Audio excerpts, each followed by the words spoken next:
Today's topic is distalization.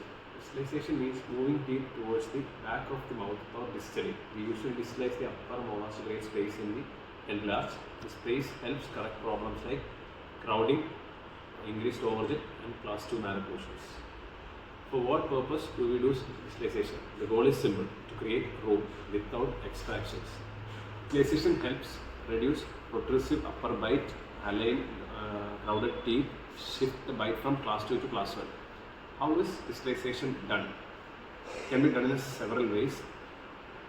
The methods in which when distalized teeth are using extraoral appliances, intraoral appliances, as well as temporary anchorage devices commonly called as TADs. Extraoral appliances like headgear, it applies backward force on the upper molars. It is very effective but needs high patient cooperation. Intraoral appliances such as pendulum, Jones stick, and distal jet.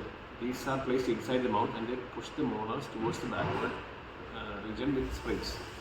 Temporary anchorage devices are TAD supported distalization.